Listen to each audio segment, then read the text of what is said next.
नमस्कार पुणी आज आउ गोटे नुआ रेसिपी आपण मानक सह शेयर करने को जाऊँगी। आपण मैंने देखिए जानीपे मिठाटी हूँ ताड़िया। यह को आम केमिति तैयारी करवा आ पूरा सहज उपाय मुझे टिप्स सहित देखनेबी। यह मिठाटी खावाई बहुत ही टेस्ट थाए। रेसिपी स्टार्ट करने पूर्व जो मैंने मोर चैनल नुआ थे प्लीज सब्सक्राइब करने, लाइक शेयर कमेंट करने को आदौ भूलें। चलतु स्टार्ट करने आज रेसिपी। आज ये मु ताड़िया बनवाई कौन सब सामग्री नहीं ताहा देखने। प्रथम ये आम मैदा गुंदेदबा। जेहेतु आमर ऑर्डर थिला ताड़िया बहुत सारा, तेणु करिक आम ये मिसिकी ताड़ियाटी को बनइलु। प्रथम ये आम मैदा दे देइचु, 1 किलो मैदा नहींचु। से आम गोटे डंकी गरम तेल देदेबा, खास्ता ताको बनइबा। आ 1 चामच सोढ़ा देदेबा। मोर तेल आम ये देदेबा मैदारे गरम करिकी देबा। तेलटी को मैदारे ये आम गरम करिकी तेलटी को देबा। तेल ये मु 100 ग्राम नहीं, जेहेतु मैदा 1 किलो नहींचु से आम 100 ग्राम तेल देले भल खास्ता बनइबो। ये आम गरम तेल देकी मैदाटा को भलसे मिसई नेबा। ये आम तेल देदेलु। यही सब को आम हाथ में भलसे मिसई नेबा, जेमती खास्ताटी एकदम गोटी गोटी हो जिवो। आउ यह को आम हल्का हल्का भाव में हाथ में प्रेस करिकी ताकू मिसई भी नबा। खास्ता गुड़ा को आम 2 हाथ में भलसे ताकू टिके घसी नेबा, जेमती तेल सहित आमर मैदा भी मिसी जिवो। आउ एकदम गोटी गोटी हो जिवो।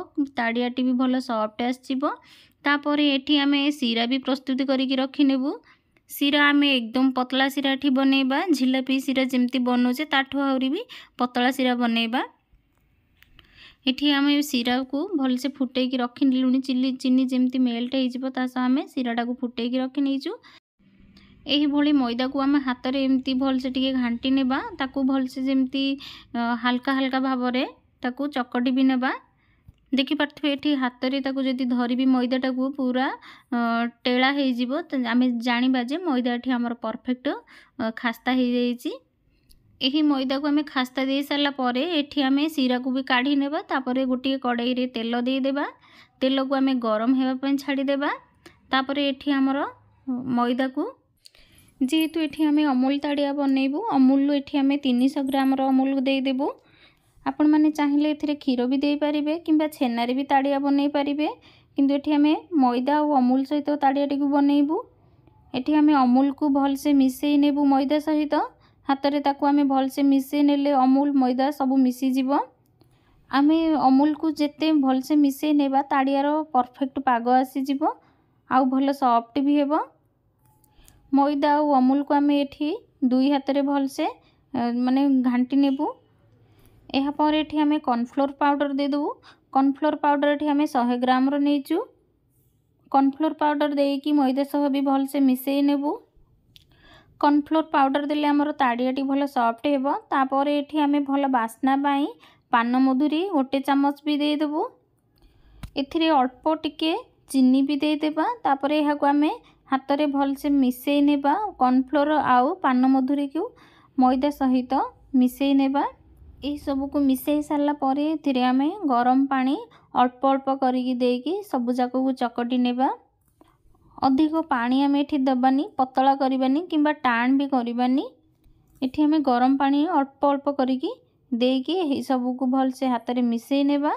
एको आम भलसे जमी दलिबा, दलिले पूरा पागटा भी ठीक से आसीबो। ताड़िया भी भल सॉफ्ट भी हेबो। यह केमी हाथ में आम हल्का हल्का भाव में मैदा को सबू जाक को घसी नेबा। आउ ताकू गोल करिकी भलसे दली नेबा। यह को दलिबा बहुत टिके कष्ट थाए, किंतु ताकू आम परफेक्ट भलसे दली नेबा। एठी आम पूरा भलसे दली नहींचु। यह को भलसे दलिकी आम 15 मिनिट घोड़ेकी याकू रखी नेबा। तापर आम यह को गोल गोल शेप करिकी ताड़िया बनइबा। एठी आम 15 मिनिट पर देखि पार्थिबे हाथ में मु भिड़ुची छिड़ी जाउची। एटा को आम गोल गोल करिकी ताड़िया बनइबा। यह को आम छोट छोट साइज रो गोल करी नेबा। पूरा चिकन करिकी गोल करिबा। आउ ताकू जेमती काकेरा पिठा करछे सेमती गोल देकी मझिरे गोटे कणाटे करिबा। तापर ये आमर तेल को गरम होगापी छाड़ी देइथिलु। सेथिरे आम गोटे ट्राए पे पकईथिलु। गरम आम तेल को बेसी जोर गरम करबानी, ठंडा तेल रे एकदम छाणीबा। जेमती कि आम मैदा जिनस ठंडा तेल रे ही छाणीबा। गरम तेल जोर जदि थी आम यह छाणीबा ये पूरा कंचा थी आउ जमा भी हेबनी किंतु आम ये ठंडा तेल रे पूरा या देकी गोटी गोटी करके सबू जाक को छाणी नेबा। एठी आम सबू जाक को एमती गोल सेप रो दे देथिलु आउ ताकू मझिरे गोटी कणा करिकी सबू जाक को एथिरे कड़ाई रे दे देलु। देखि पारथि केते हल्का भाव रे हमर गोटी गोटी हेकी तेल ऊपर ताड़िए जाक भासिलानी। यही सबू को आम ब्राउन कलर आसला पर्यंत एमती छाणी चली एठी आम जो गोटे ताड़िया ट्रायल रे पकईथिलु पूरा परफेक्ट ताड़िया आसी जाइए। बाकी सबू ताड़िया जाक को आम एमती छाणीकी से कड़ाई रे सबू जाक को देदेबू। एठी आमर कलर आसला पर्यंत आम ताड़िया को एमती जाल कम करके छाणी नेबा। देखि पारते हल्का हल्का भाव में ब्राउन कलर भी आसीगलानी। एठी आमर पूरा परफेक्ट कलर भी आसीगलानी। यहाँ को आम सीरा रे सबू जाक छाणीकी देदेबा। यह को आम ठंडा तेल रे एमती छाणीबा भल कलर आसला पर्यंत तापरे आम सीरा रे देबा। जदि कंचा थिबो तो ताड़ियाटा पूरा धला धला देखाଯିब आउ परफेक्ट कलर आसिले पूरा ब्लैक कलर टाइप रे आसीजिबो। एठी हमर ताड़ियार भल कलर भी आसीगलानी। यहाँ को आम सीरा कड़ाई रे काढ़ीकी पकई देबा। सीरा कड़ाई रे पकईकी आम चटुरे टिके ताकू दबेई दबा से पूरा सीरा ता सहित टाणी नेब। आकु आम एमती अध घंटे रु घंटे भितर रखीने पूरा सीरा ता सह टाणी हो आउ ताड़िया भी बहुत ही सॉफ्ट आसीजिब ताड़िया भी फुलीजिब। देखिपे ये आमर केते सुंदर भाव में ताड़िया सब प्रस्तुति हो गलानी। एठी आम ताड़िया को घंटाटे छाड़ी देबा सीरा सहित पूरा सॉफ्ट आसीजिब। एठी आमर घंटे पर देखि पारुथिबे ताड़िया केते सुंदर भाव में आमर हेइची आ बहुत ही सॉफ्ट हेइची।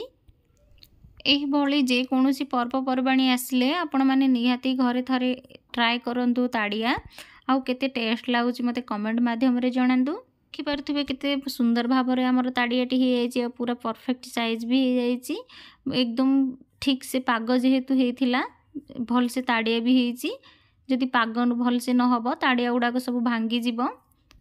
आज रेसिपीटा जदि आपण मानक भल लगुए प्लीज लाइक करेंगे कमेंट करेंगे और शेयर करने को आदौ भूलें। आगक एमती नुआ नुआ रेसिपी देखापी मोर चैनल जो मैंने नुआ अच्छा प्लीज सब्सक्राइब करने। आज एतिकी आगक आउ गोटे नुआ रेसिपी नहीं आसबि। रही जय जगन्नाथ।